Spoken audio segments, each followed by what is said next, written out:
Galera, só deixando bem claro que nesse vídeo eu não vou citar nenhum wrestler que teve carreira longa na WWE, como por exemplo Chris Jericho, Big Show, Mark Henry, ou por exemplo o próprio CM Punk, né? Não vou citar esses caras aí porque esses caras aí têm a carreira longa na WWE. Vou citar os caras que tiveram uma carreira assim um pouco curta, mas poderiam ter sido muito mais promissora, certo? Fala aí galera, beleza? Jonathan no seu no vídeo. E galera, no vídeo de hoje eu vou trazer para vocês grandes wrestlers aí que a WWE acabou perdendo. Wrestlers aí que tinham um futuro promissor na empresa, mas não foram bem utilizados e acabaram indo para outras. Antes de começar, claro, eu achei para vocês que deixar seu like no vídeo. Eu sei que não é aqui no canal, se inscreva. Um cara que com certeza eu acho que é fato aí para todos os fãs da WWE e de Pro Wrestling, que eu não podia deixar de falar dessa lista, e ninguém melhor do que ele para abrir ela, é o Adam Cole, cara. Adam Cole, que recentemente aí estreou na All Elite Wrestling, é um cara que ele teve um grande sucesso na WWE, em específico no NXT, até porque ele nunca que chegou a subir ao main roster, né? Ele fez algumas participações, mas foi lá para o Survivor Series, então meio que não conta, porque foi participações que faziam parte do pay-per-view, né? Mas em si ele não chegou a subir, a fazer parte do main roster. É um cara que ficou lá no NXT. E ao meu ver, Adam Cole foi o nome do NXT, né, cara? Adam Cole, ele já fez 5-star, tudo que podia no NXT, ele venceu. O cara zerou o NXT junto com a stable dele, a Undisputed Era. E ao meu ver, a WWE errou só quando ela separou ele da stable dele. Eu acho que ficou um pouco errado ter separado ele. Mas se a WWE colocasse ele no main roster e investisse bem a ponto dele virar um top guy, seria legal. Até porque o Adam Cole, ele é um cara que ele é mais novo do que o top guy que a gente tem atualmente na WWE, que é o Roman Reigns. Adam Cole, ao meu ver, ele tinha tudo para ser o próximo top guy da WWE. Mas a WWE, infelizmente, além de não subir o cara ao main roster, deixou ele embora. Muitos podem até dizer que o Adam Cole, ele queria ir embora, ele negou todos os contratos aí que a WWE ofereceu.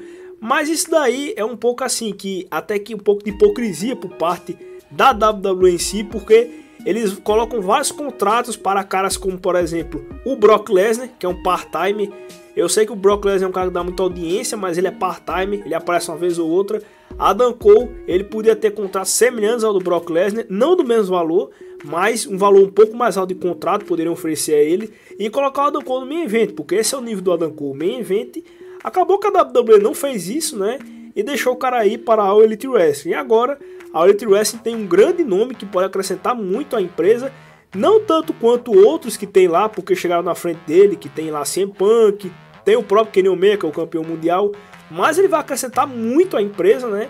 E eu acho que se ele tivesse na WWE hoje, ele seria uma das cartas lá da WWE em questão de audiência, em questão de atração de público.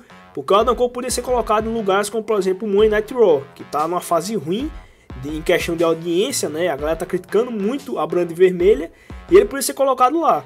E além da WWE perder, ao meu ver, o último nome relevante que eles tinham no NXT, eles acabaram perdendo o cara que poderia elevar muito a brand vermelha, o Monday Night Raw, que está bem ruim, diga-se passagem. Também não podia deixar de falar dessa lista aqui, Aleister Black. Aleister Black é um outro talento da WWE, que ele podia ser muito bem usado, mas a WWE utilizou ele muito mal no main roster. Aleister Black não venceu nenhum cinturão no main roster e ele começou até interessante o booking dele, mas acabou virando um booking completamente nas coxas. A WWE tornou o Aleister Black heel, aí tá, o Aleister Black aparentemente ia começar uma fase nova na WWE, ele tava com um personagem novo, é um cara que ele até mudou a theme song dele, mudou a roupa, então seria uma fase nova para o Aleister Black. Mas depois que o Aleister Black lá, ele tem uma rivalidade com o Seth Rollins e a stable do Seth Rollins e fez lá a heel turn, o cara simplesmente, a WWE, ela fez um monte de besteira com ele. Uma delas foi fazer o Aleister Black jobar várias vezes para o Kevin Owens. Aquilo ali foi uma coisa bem chata, né? Porque o Aleister Black, ele nunca venceu o Kevin Owens. Ele enfrentou o Kevin Owens, se não me engano, umas 3 vezes e nas 3 vezes ele saiu derrotado para o Kevin Owens. E depois iram lá colocar ele, né, para rivalizar lá com o Big E, né, aparentemente, porque o Aleister Black, ele fez um retorno no SmackDown, depois do draft, que ele tinha sido draftado para o SmackDown, mas a WWE acabou demitindo ele depois, né, alguns até dizem que foi um engano, que não era para o Aleister Black ter sido demitido, mas eles podiam ter recontratado o cara e não fizeram. Então assim, é um cara talentosíssimo, o Aleister Black, só se pegar os combates dele que ele fez no NXT, que foram bastante interessantes. Ele poderia ser um nome de mid-card na WWE, ou até main-card bem bocado, O cara tem um personagem muito legal, mas a WWE simplesmente bucou ele muito mal. Ele acabou ficando insatisfeito, queria ter voltado para o NXT, mas a WWE foi lá e negou. Vocês terem uma ideia, né? O como que os caras, eles parece que estavam pedindo para o Aleister Black ir embora da empresa. Acabou que ele foi embora e hoje está na Elite Wrestling com o nome de Malakai Black, onde ele está com um personagem até um pouco semelhante com o que ele tinha na WWE, aquele personagem último que ele tinha, o de Hill, né? Antes dele ir embora. E ele aparentemente vai ter uma longa carreira lá na Elite Wrestling. E muitos até dizem que é o próprio Aleister Black que está fazendo o booking dele. Então dificilmente ele irá embora de lá um dia. Outro que também não poderia ficar de fora dessa lista é Andrade. Ou Andrade Sem Almas, como vocês preferirem. Mas o fato é de que Andrade foi um dos grandes nomes que a gente teve no NXT. Andrade, ele foi um dos grandes campeões que a gente teve no NXT. Ele fez a primeira 5-star da história do NXT, o que já foi muito legal. Junto lá com o Johnny Gargano, foi um combate muito interessante. E quando o Andrade chegou ao main roster, ele aparentemente é um cara que ele ia ter um certo investimento, porque ele é um cara que raríssimas vezes sofria derrotas. Quando ele perdia era para nomes grandes. E daí depois ele venceu o título americano, o que já foi assim meio aleatório para algumas pessoas, porque foi em live event, mas tá, vamos ver como é que vai sair com esse reinado aí. E o Andrade basicamente foi muito mal investido nesse reinado aí. Ele não fez um combate se chamativo nesse reinado dele de campeão americano. Raríssimos foram os combates que realmente foram chamativos. E o Andrade ele acabou ficando um longo tempo ausente, porque ele acabou tendo uns problemas lá relacionados a não ter passado no exame de doping. Então ele acabou ficando um tempo afastado. Mas a WWE, infelizmente, né, depois desse retorno, além de não tirar o cinturão dele, eles acabaram, né, não investindo no cara. Então, assim, a WWE não tira o cinturão do cara e nem investe nele. Então, tipo, não foi muito legal isso. E depois que ele perdeu o cinturão, o cara ficou completamente perdido. A WWE jogou ele lá numa tag com o Angel Gaza, onde a tag era um pouco ruim assim de química, particularmente eu achava. Eu não achava que essa tag tinha muita química. E os dois não fluíram bem como tag, né? A WWE várias vezes ia lá e eles acabavam meio que colocando como se eles fosse ter um push. Eles colocavam muito hype, faziam os caras empolgar, mas quando chegava na hora de disputar cinturão, eles perdiam. Eu lembro muito bem que os dois, eles jogaram várias vezes para os Street Profits, que eram os campeões lá no período em que eles formaram a tag. E foram várias vezes que eles perderam para os Street Profits, o que acabou virando uma coisa um pouco chata, né? Porque a gente via o Andrade um cara talentosíssimo, que tinha hype até para ser um cara do main event, bem bucado. Mas a WWE, infelizmente, acabou deixando ele sem um bom booking. E acabou que por várias vezes, em entrevistas foram ditas que ele já tinha pedido a liberação dele. Acabou que a WWE deixou ele embora, né? E o Andrade acabou que ele fez um debut lá na Elite Wrestling e também lá na AAA. Então é um cara que dificilmente um dia retornar à WWE. Também temos Luke Harper. Luke Harper, ele está aqui na nossa lista. É um cara que infelizmente ele já faleceu, que Deus o tenha. Mas ele, quando estava na WWE, era um cara que muitos pediam o push dele. Nem se fosse pelo menos ali, lá pelo midcard da empresa. Porque Luke Harper é um cara extremamente talentoso.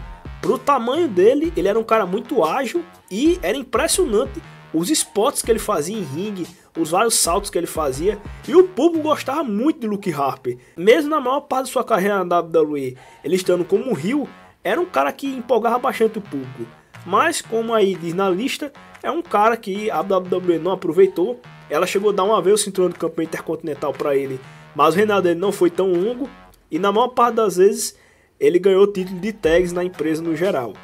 E Luke Harper depois acabou indo para a All Elite Wrestling. E lá com o ring name novo de Brody Lee, ele assumiu o comando da Dark Order. E lá ele teve uma carreira bem interessante. Ele ganhou o TNT Championship. E até tem boatos de que Luke Harper no futuro ele seria o campeão mundial da All Elite Wrestling. E para fechar aqui a lista, esse daqui, se não me engano, é o único que não foi para a All Elite. Mas eu tenho aqui o Eric Young. Eric Young, que em outras empresas, basicamente quase todas que ele passava, em especial a Impact Wrestling ou TNA, como vocês preferem, o cara simplesmente era o main event da empresa.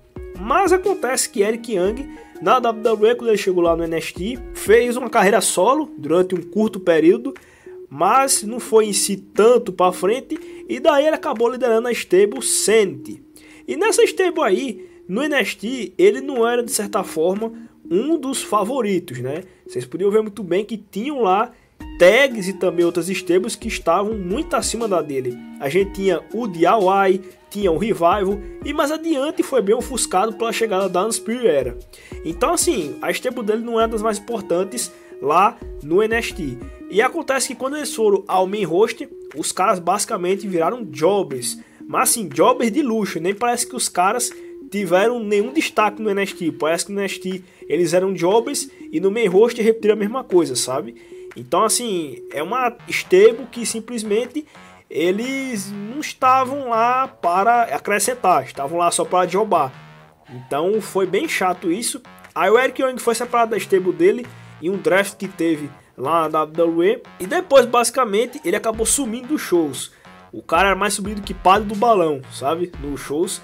Ele aparecia uma vez ou outra, e nas pouquíssimas vezes que ele aparecia, eu não lembro nenhuma dessas vezes, ele não tá tendo vitórias, apenas derrotas.